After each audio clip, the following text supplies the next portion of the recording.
अपने दाएं हाथ की हल्की सी लहर से विशालकाय ने 2 साल का कृषि कार्य बिना किसी मेहनत के पूरा कर दिया।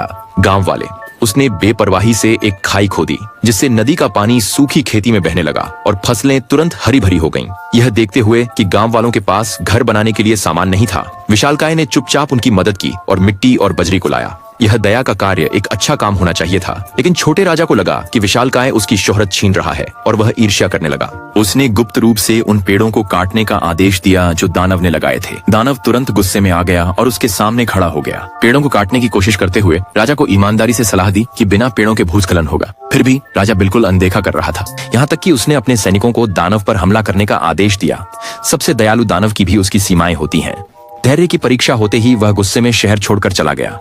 फिर भी राजा संकीर्ण दिमाग का बना रहा और उसने अपने अधीनस्थों को दानव द्वारा लगाए गए पेड़ों को काटते रहने का निर्देश दिया। इसके परिणाम स्वरूप गंभीर मृदा अपरदन हुआ और एक समय हरा भरा शहर जल्दी ही एक बंजर भूमि में बदल गया। गरीब लोग मजबूर होकर अपने राज्य को उजाड़ अवस्था में देखकर राजा ने अंततः अपनी की गई बड़ी गलती को समझा और अपने कार्यों पर गहरा पछतावा किया। उसने किसी भी हालत में दानव को खोजने का निश्चय किया। हवा और बारिश का सामना करते हुए वह अकेले ही खोज में निकला, क्योंकि सभी को उसके पिछले दुर्व्यवहारों के बारे में पता था। लोग उनसे दूरी बनाए रखते थे जब भी वे उन्हें देखते थे। कोई भी उनके साथ जाने को तैयार नहीं था। ठीक जब राजा निराशा के कगार पर था, विशाल का परिचित आकृति प्रकट हुआ।